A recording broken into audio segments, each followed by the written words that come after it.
Hello, hello, and welcome to the Profit Lab Show and podcast. I'm your host, Marie Torossian, CPA and 10X Certified Business Coach, and I'm so glad you are here.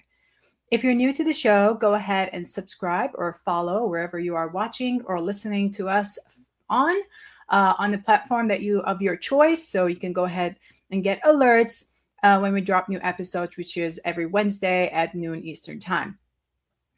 Today, we're continuing with pillar number 11, which is all about time mastery and CEO discipline.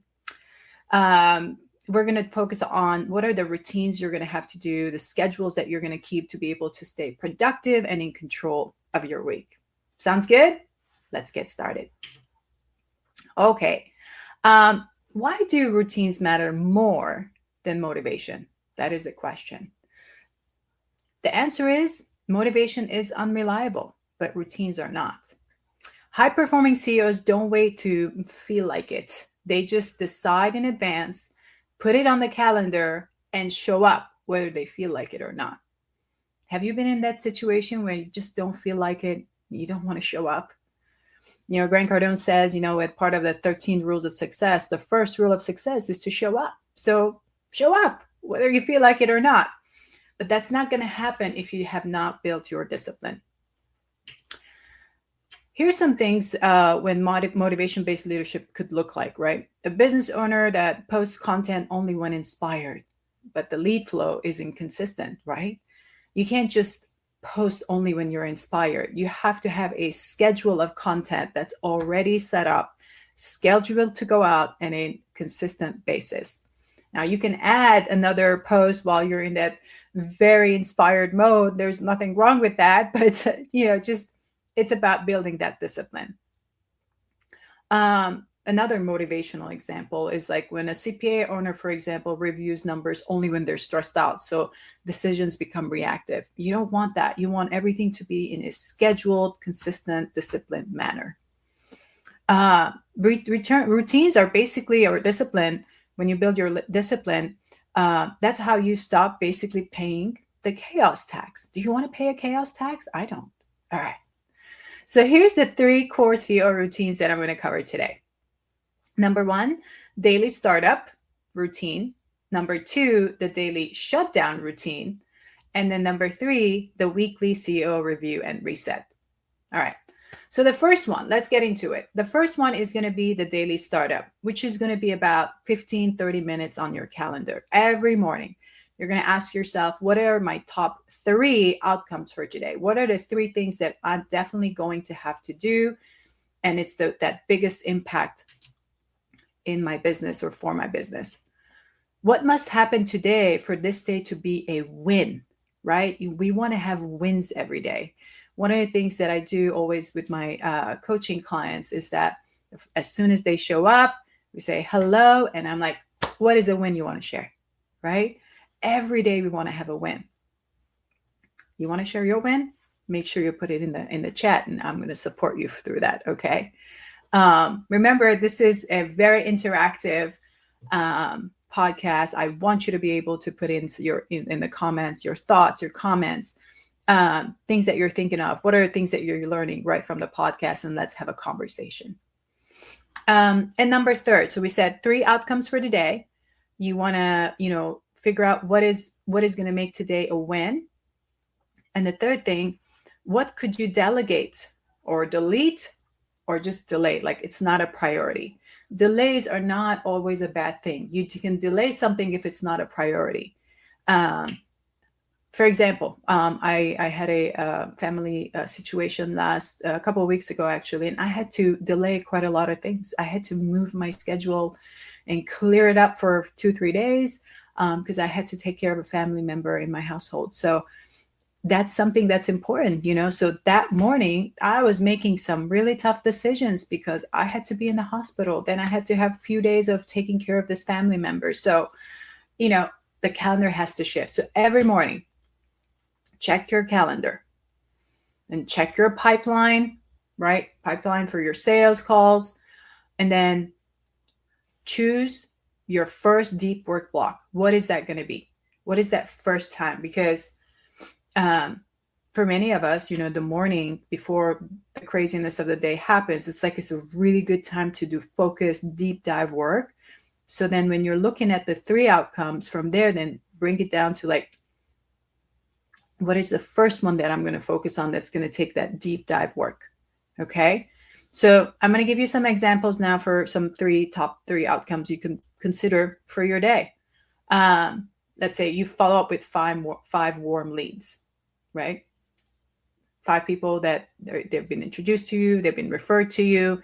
Those are warm leads. You might want to follow up with them first thing. A second one could be delivery capacity for the week. So maybe there's some work that needs to be done, and the delivery timelines need to be adjusted. So you want to take a look at that. And another example could be, maybe a pricing or a scope decision.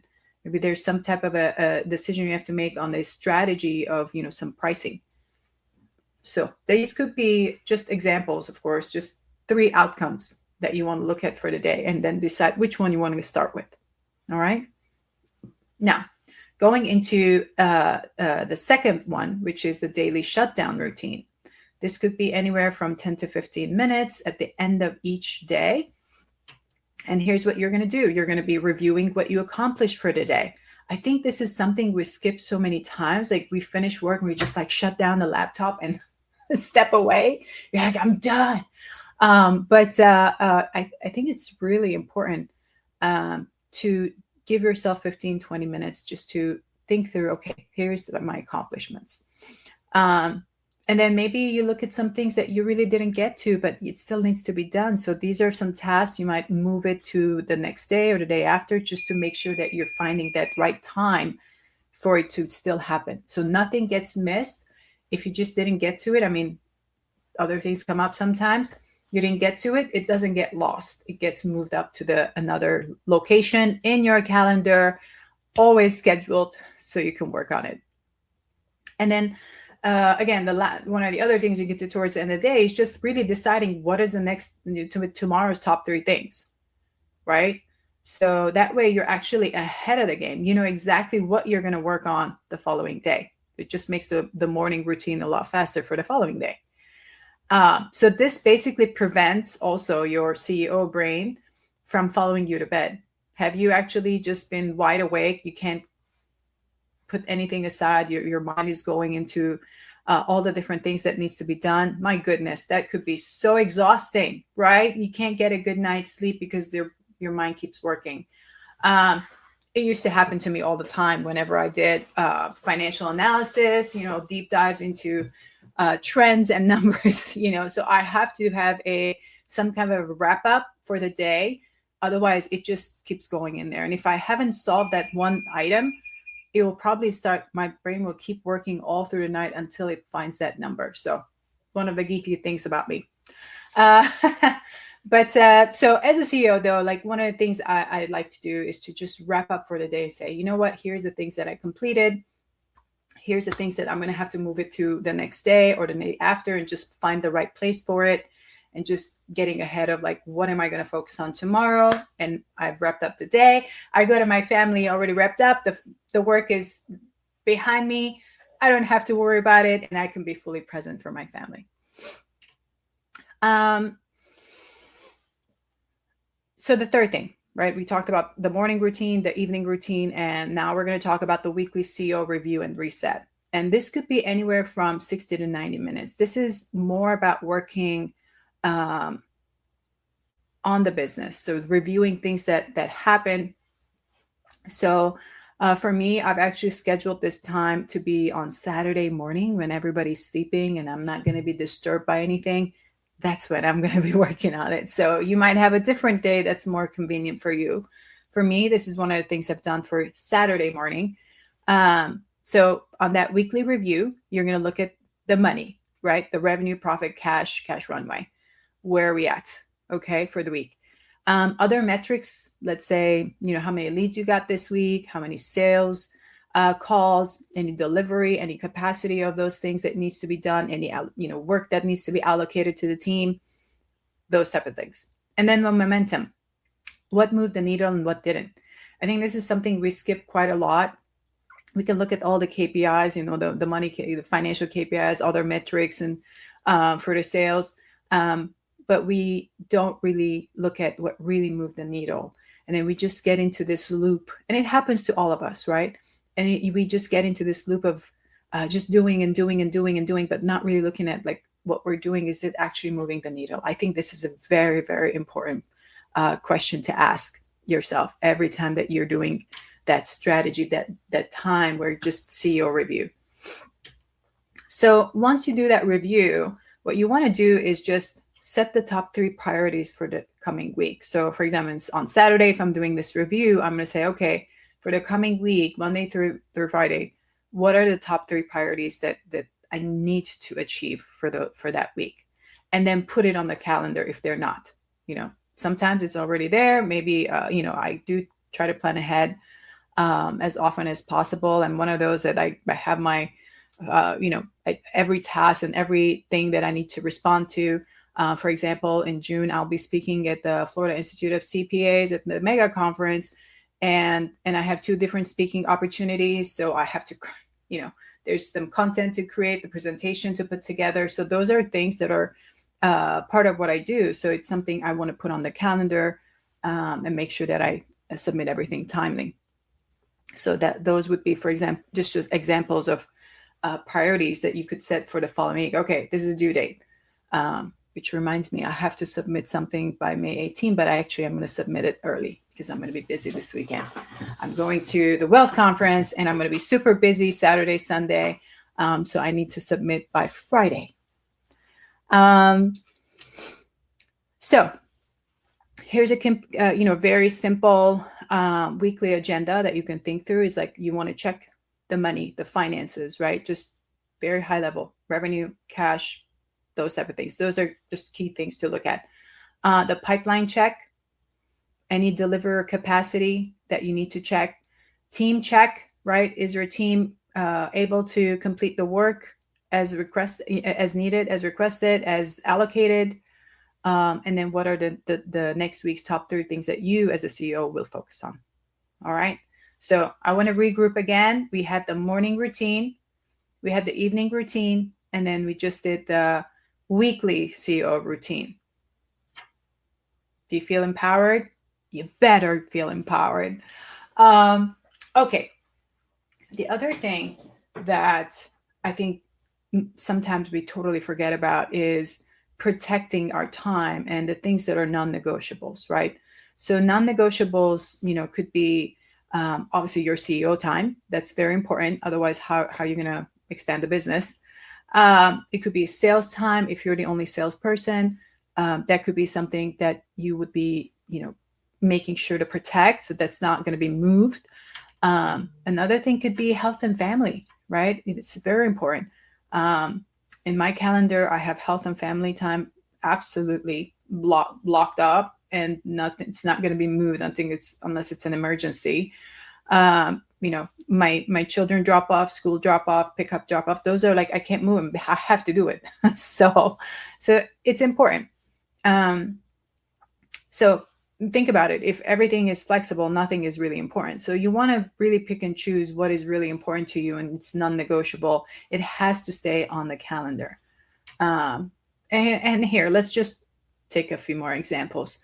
Your sales blocked, the time that you're going to make calls or you're going to take calls with prospects, that's going to be sacred. Even if you're busy, you're going to have to do it, right? If you're the only salesperson, you have to do it.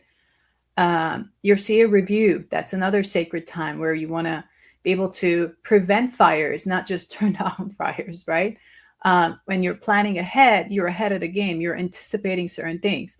So, for example, I look at my calendar already. Just earlier, I looked at it.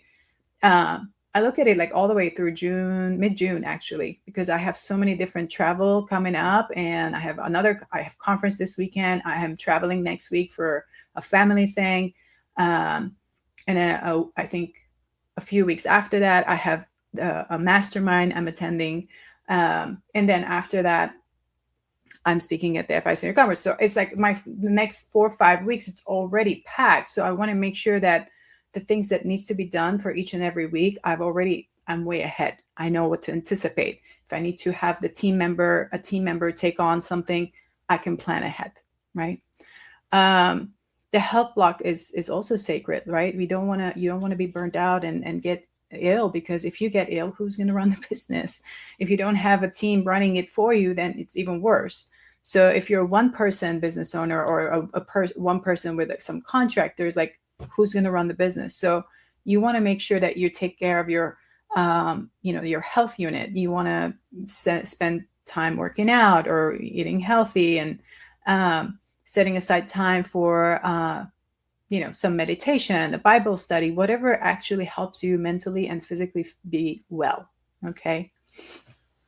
All right. So we are at that time where I asked you the profit question of the week. So what is one daily and one weekly routine that if you changed it for the next 90 days, right? You incorporate it and change what you're doing to what you want to do. How would that impact your business? All right. One daily and one weekly routine that if you actually started doing them in the next 90 days, it would impact your business the most. Okay. Now, time for the actionable items. Number 1, design your daily startup and shutdown routines. What do they look like? What are the things that you're going to look at in the morning and in the evening? And then I want you to schedule your CEO review time on the calendar. Which day is it going to be? Saturday, Sunday? Is it on a Monday? Whichever day works for you.